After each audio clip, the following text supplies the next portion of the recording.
दौरान खाद्यान्न उत्पादन का एक नया रिकॉर्ड बनाया है।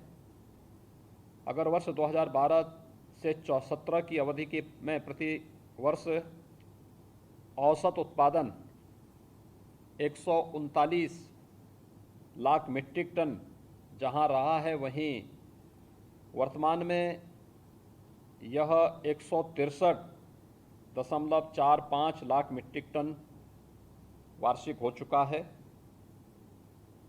प्रदेश में प्रोक्योरमेंट में के क्षेत्र में भी निरंतर प्रगति देखने को मिली है। खासतौर पर धान की खरीद 2012 से 17 की अवधि में 123.6 लाख मीट्रिक टन से वर्तमान में बढ़कर के 214.56 लाख मीट्रिक टन हो गई है।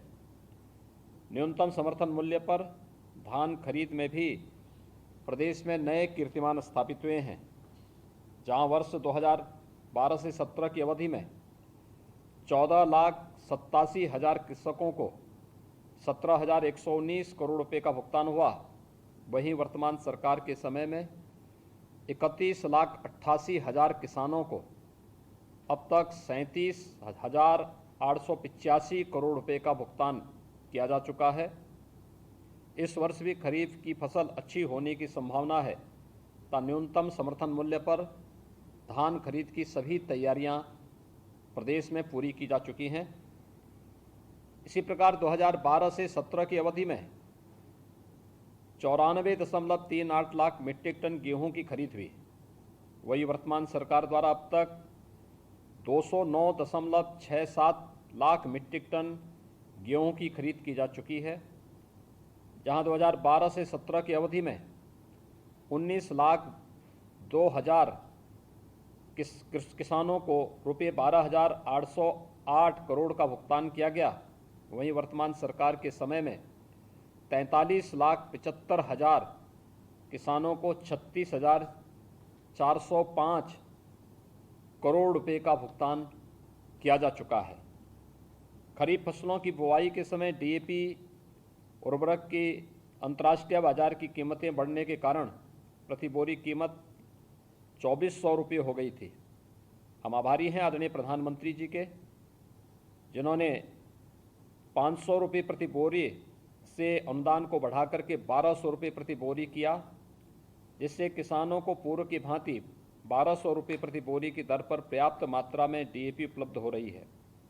केंद्र सरकार के जनहितकारी कदम से किसान भाइयों को बड़ी राहत महसूस हुई है। केंद्र सरकार के समन्वय से पर्याप्त खाद की उपलब्धता सुनिश्चित की गई है।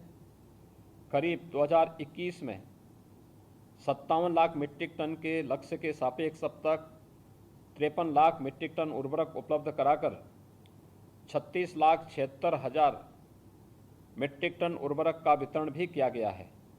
दानेदार यूरिया के स्थान पर इफ्को द्वारा विकसित नैनो तरल यूरिया को किसानों द्वारा उपयोग किए जाने के लिए व्यापक प्रचार प्रसार भी किया जा रहा है।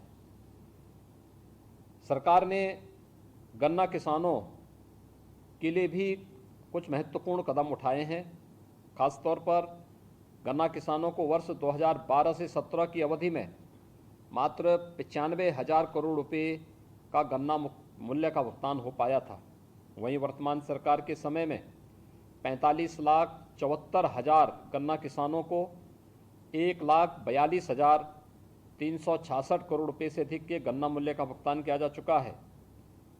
2020-21 में कुल 21,80,000 हेक्टेयर क्षेत्रफल में कुल 1,783.42 लाख मीट्रिक टन गन्ना का उत्पादन हुआ, जो 818.07 कुंटल प्रति हेक्टेयर है। प्रदेश में कुल 165.55 लाख किसान क्रेडिट कार्ड का वितरण माह जुलाई 2021 तक किया गया है, जहां 2012 से 17 की अवधि में 2,39,515.07 करोड़ रुपए का ऋण वितरण हुआ था, जबकि वर्तमान सरकार के समय यह बढ़कर के 4,71,723.82 करोड़ रुपए से अधिक हो गया है।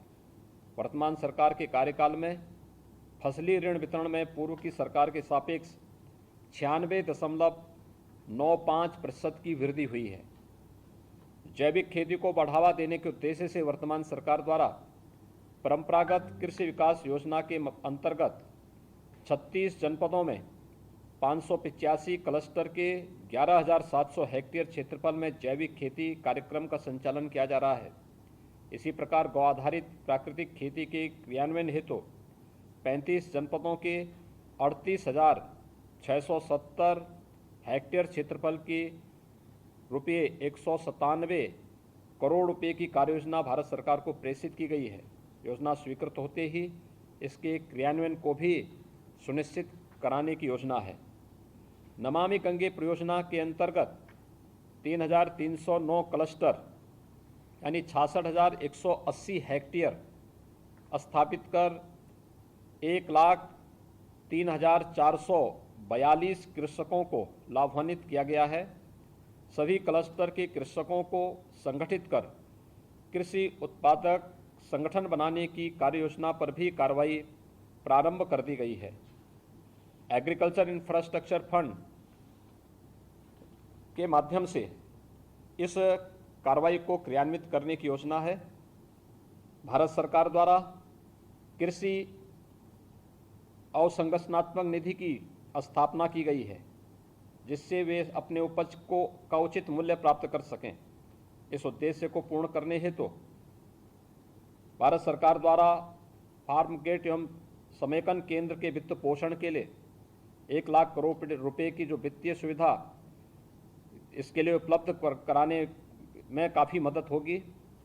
इस योजना का लाभ प्राथमिक कृषि सहकारी समितियां, विपणन सहकारी समितियां, किसान उत्पादक संगठन, स्वयं सहायता समूह, संयुक्त देयता समूह, बहुउद्देश्यीय सहकारी समितियां, कृषि उद्यमियों, स्टार्टअप, एग्रीगेशन इंफ्रास्ट्रक्चर प्रोवाइडर्स व कृषि उत्पादक मंडी परिषद ले सकते हैं। प्रदेश में कृषि अवस्थापना निधि के अंतर्गत शेड्यूल कमर्शियल बैंकों का कुल 197 आवेदन प्राप्त हुए, जिनकी लागत रुपये 218 करोड़ है। आवेदनों में से लगभग 20 करोड़ रुपए की 20 परियोजनाओं की स्वीकृति के बाद प्रथम किस्त वितरित की गई है। वर्तमान में सेंट्रल पीएमयू तथा विभिन्न शेड्यूल कमर्शियल बैंक के स्तर पर 74 आवेदन, जिनकी परियोजना लगभग 126 करोड़ रुपए है, एक प्रक्रियाधीन भी है। पैक्स को नाबार्ड की मल्टी सर्विस सेंटर योजना के तहत लगभग 1100 पैक्स के आवेदन प्राप्त हुए हैं। 549 पैक्स के लगभग 120 करोड़ रुपए के डीपीआर नाबार्ड द्वारा स्वीकृत किए गए हैं। इस कार्यक्रम में उत्तर प्रदेश तृतीय स्थान पर है। प्रथम किस्त 170 पैक्स को प्रति पैक्स 4.25 लाख की दर से कुल 10 करोड़ रुपए भी वितरित किए जा चुके हैं। इस निधि के क्रियान्वयन के संबंध में हमारा सुझाव है कि पोर्टल मात्र अंग्रेजी भाषा में है। सामान्य किसान इसे समझने में उन्हें कठिनाई हो रही है और आवेदन करने में भी कठिनाई हो रही है। हमारा अनुरोध है कि पोर्टल को हिंदी भाषा में भी अगर कर सकेंगे तो एक सामान्य किसान को इसमें सुविधा होगी। महोदय, कृषि अवस्थापना निधि को और बेहतर ढंग से करने हेतु राज्य सरकार शीघ्र ही आत्मनिर्भर कृषक समन्वित विकास योजना लागू करने की प्रक्रिया में है। इस योजना के अंतर्गत राज्य के 1500 से अधिक प्राथमिक जो कृषि सहकारी समिति पैक्स को 20% मार्जिन मनी शासन के बजट से उपलब्ध कराया जाना प्रस्तावित है, जिससे वे नाबार्ड से ऋण प्राप्त करते हुए अवस्थापना निधि के ब्याज उपादान का लाभ ले सकेंगी। इस ऋण से ग्रामीण स्तर पर पोस्ट हार्वेस्ट अवस्थापना जैसे छोटे भंडारण, कोल्ड स्टोर इत्यादि का निर्माण होगा, जो स्थानीय कृषकों को उनकी उपज का उचित मूल्य दिलाने के लिए लाभकारी होगा एवं ग्रामीण क्षेत्र में इससे रोजगार का भी सृजन होगा। इसके अतिरिक्त कृषि उत्पादन संगठनों, कृषक उद्यमियों एवं मंडी समितियों को भी अवस्थापना निधि से बेहतर करने के लिए राज्य सरकार द्वारा भी 3% अतिरिक्त ब्याज उपादान देने का प्रस्ताव है। इस कदम से पोस्ट हार्वेस्ट अवस्थापना हेतु ऋण लेने से वास्तविक ब्याज 3% के आसपास रह जाएगा, जिससे बैंकों से ऋण भी ज़्यादा सुविधा से प्राप्त हो सकेगा। एवं ग्रामीण क्षेत्रों में अवस्थापना सुविधा विकसित हो सकेगी। प्रधानमंत्री किसान सम्मान निधि योजना के लाभार्थी कृषक प्रदेश में 2,50,09,000 हैं, तथा किसान क्रेडिट कार्ड 1,65,55,000 वितरित किए गए हैं। प्रधानमंत्री किसान सम्मान निधि के लाभार्थियों को किसान क्रेडिट कार्ड से आच्छादित करने हेतु जिला प्रशासन व बैंकों के समन्वय के साथ अभियान अनवरत जारी है। अभी तक प्रदेश के 75 जनपदों में से 7 जनपदों में 100%, 14 जनपदों में 90% या उससे अधिक आच्छादन हो चुका है। 18 जनपदों में 50% से कम आच्छादन है। उक्त जनपदों में विशेष अभियान चलाकर किसान क्रेडिट कार्ड बनाए जाने की कार्रवाई भी प्रगति पर है। उल्लेखनीय है कि माह जनवरी 2020 तक कुल 1,11,13,000 किसान क्रेडिट कार्ड बने थे, जबकि जुलाई 2021 तक कुल 1,65,55,000 किसान क्रेडिट कार्ड बन गए हैं। इस प्रकार जनवरी 20 से जुलाई 21 तक की अवधि में कुल 54,42,000 किसान क्रेडिट कार्ड बनाए गए हैं। कतिपय जनपदों में किसान क्रेडिट कार्ड कम बनने का मुख्य कारण किसानों का अप्रवासी होना, छोटी जोत का होना और किसान क्रेडिट कार्ड बनवाने में रुचि न लेना भी रहा है। हमारा इस संबंध में सुझाव है कि पीएम किसान के लाभार्थियों को आधार सीडेड डाटाबेस तथा किसान क्रेडिट कार्ड का आधार सीडेड डाटाबेस भारत सरकार के पास उपलब्ध है।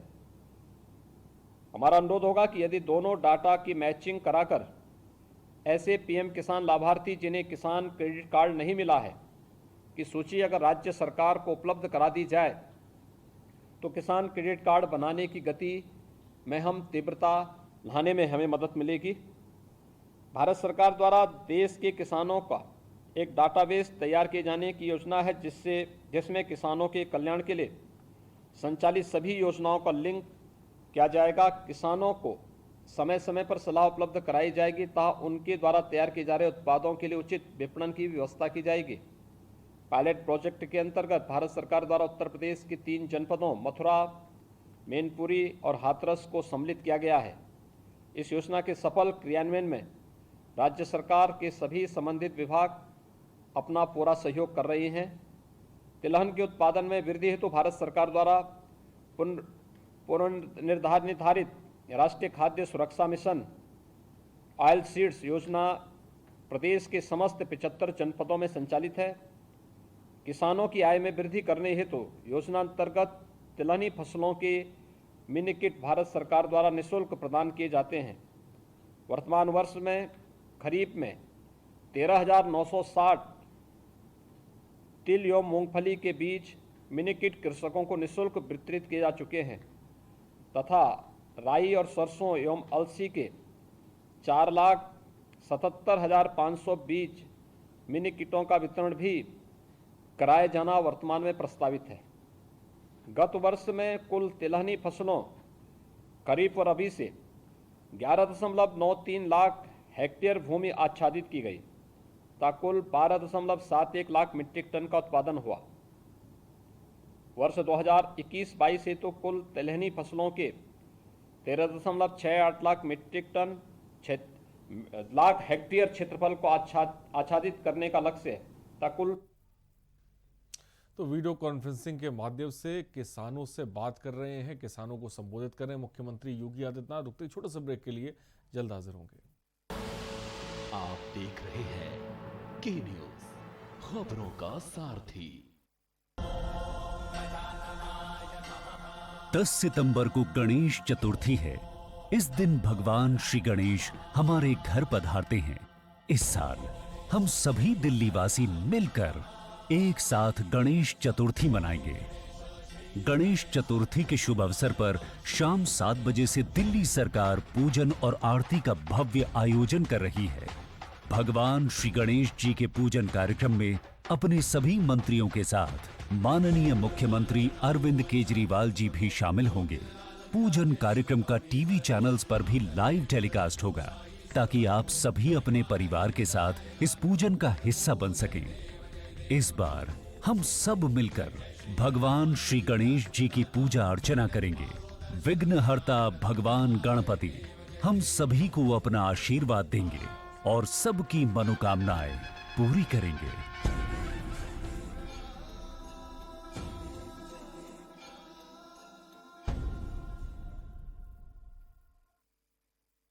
पर ये दिल है कि चख रहा है उन्हीं अल्फाजों का दूर कितना भी जाओ, इस जुबान से दूर ना जा पाओगे। विमल, बोलो जुबान केसरी।